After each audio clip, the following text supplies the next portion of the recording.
Bonjour et bienvenue dans la chaîne de Mathématiques Sciences. Aujourd'hui, je prends et expliquer une nouvelle vidéo, qui est une vidéo tout simplement en physique-chimie sur le thème numéro 2, mouvement et interaction. Et dans cette vidéo-là, on va tout simplement s'entraîner à décrire des mouvements dans différents référentiels. Ok, bravo. Alors donc, ici, on va s'entraîner notamment à la description de mouvements dans différents référentiels. Vous allez voir que c'est pas forcément quelque chose de très difficile. Et je vous propose cet exercice-là justement pour qu'on puisse s'entraîner. C'est un petit exercice, justement, on apprend un petit peu à rédiger, à voir un petit peu les différentes choses qui permettent de décrire des mouvements dans différents référentiels. Et donc ici, ça parle notamment d'un satellite qui est Meteosat. Donc, pour ceux qui seraient chauds, vous pouvez mettre la vidéo en pause et ensuite on va simplement corriger cet exercice. Sur ce donc, correction. Alors donc, ici dans cet exercice, on nous parle d'un satellite qui s'appelle Meteosat. On dit qu'ici, il s'agit d'un satellite géostationnaire et donc il tourne autour de la Terre dans le plan de l'équateur à une altitude de 3,60 fois 10 exponent 4 km. Ok, bravo. Donc c'est ce qu'on peut voir un petit peu sur le schéma juste en dessous, dans la droite. Et après, donc on dit qu'à cette altitude, sa vitesse lui permet de rester en fait à la même verticale, donc du même point que vous voyez, de l'équateur. On souhaite donc étudier le mouvement de ce satellite dans différents référentiels. Première question, donc choisir le système. Dans un second temps, donc on demande de caractériser le mouvement du satellite géostationnaire modélisé par un point dans le référentiel terrestre. Et enfin, donc troisième question, on demande de représenter puis de caractériser la trajectoire du satellite géostationnaire modélisé par un point dans le référentiel géocentrique et donc désigné par un seuil de référence formé par le centre de la Terre et des étoiles l'antenne considérées comme fixes. Ok, bravo. Donc, par la première question, ça va être très simple, on va y répondre très rapidement. En fait, quand on dit de choisir un système, c'est très simple, c'est de choisir l'objet dont on veut étudier le mouvement. C'est un peu ce qui vous était dit en fait. Ok, voilà. Et donc d'annoncer, c'est très simple. Vous lui donnez l'objet dont on veut étudier le mouvement. Ici, l'objet dont on veut étudier le mouvement, on vous dit c'est satellite Meteosat. Ok, oui, on a dit que on souhaite étudier le mouvement de ce satellite dans différents référentiels. Donc, si on souhaite étudier le mouvement de ce satellite dans différents référentiels, c'est logiquement le satellite Meteosat qui est le système. Ok, bravo. Question numéro B. Donc, on demande de caractériser le mouvement du satellite géostationnaire, modélisé par un point dans le référentiel terrestre. Donc là, pareil, on vous le dit, hein, c'est une aide qu'on vous propose, on vous dit ici tout simplement d'indiquer si le système est en mouvement ou immobile.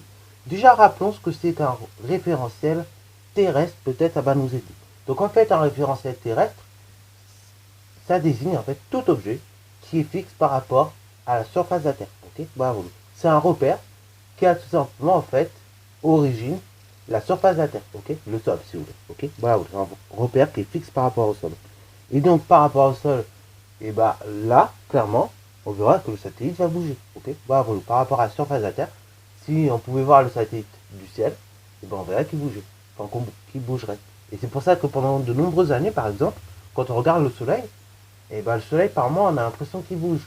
Parce qu'en fait, si vous voulez, le sol est fixe, ok, par rapport au référentiel terrestre, voilà, par contre, par rapport au référentiel terrestre, on a l'impression que, en effet, la Terre se déplace, enfin, c'est pas la Terre qui se déplace, mais donc c'est tout simplement le soleil qui se déplace, en fait, voilà, et donc du fait qu'on a cette impression-là, c'est pour ça que pendant de nombreuses années, comme on n'avait jamais fait l'exploration en dehors de la Terre, donc pour voir ce qui se passait réellement, et ben on avait l'impression que c'était justement le Soleil qui tournait autour de la Terre, et la Terre était au centre de l'univers. Ok, bon, ce qu'il faut bien évidemment, puisqu'on a eu le temps maintenant d'aller au-delà de la Terre, dans l'espace, voir un petit peu ce qui se passait réellement. Et donc on a pu constater que c'était le phénomène inverse qui se passait. Mais comme on est sur Terre et donc on est sur le référentiel terrestre, et ben on a cette impression-là. Ok, et on l'a vu par le passé, et on pensait que c'était vraiment ça par le passé.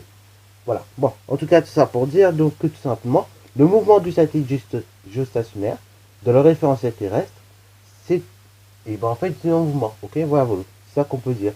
Donc là, le système ici dans le référentiel terrestre est en mouvement. Alors, question C, donc c'est une question qui est légèrement différente.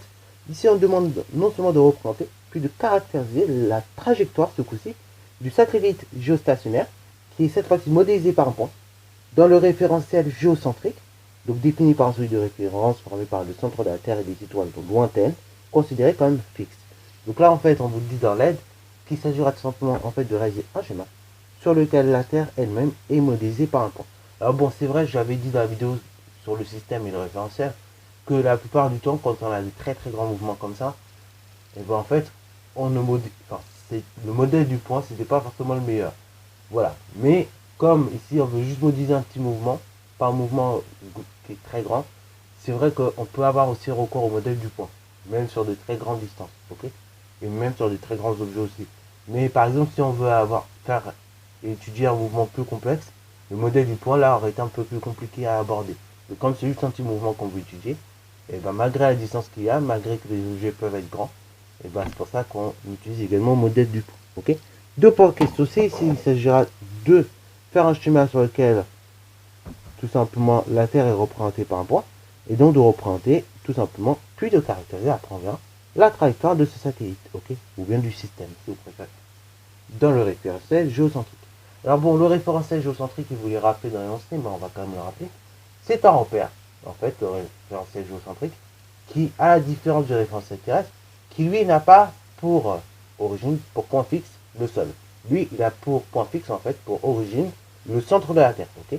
Et donc après, il a tout simplement des droites, voilà, qui va aller vers des étoiles considérées comme des étoiles lointaines, considérées comme fixes, ok. Voilà, ça, c'est ce qu'on appelle le référentiel géocentrique.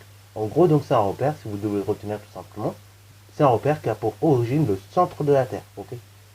Le repère terrestre, lui, il a pour origine donc le sol, la surface de la Terre, tandis que le référentiel géocentrique, il a pour référentiel le centre de la Terre, ok. Voilà, géocentrique, si vous le retenez, géos, la Terre, centrique, centré, donc centré au centre de la Terre, ok. Voilà, tandis que terrestre, c'est sur Terre, donc à la surface de la Terre. Voilà. Donc là, je vous donne un petit moyen mémotechnique pour vous enseigner.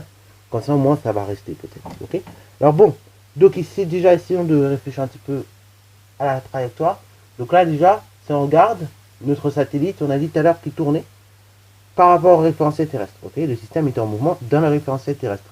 Donc si le mouvement dans le référentiel terrestre, donc par rapport logiquement au sol, par rapport au centre de la Terre, il sera également au mouvement. Ok. Voilà. Alors justement, quel mouvement il va aborder?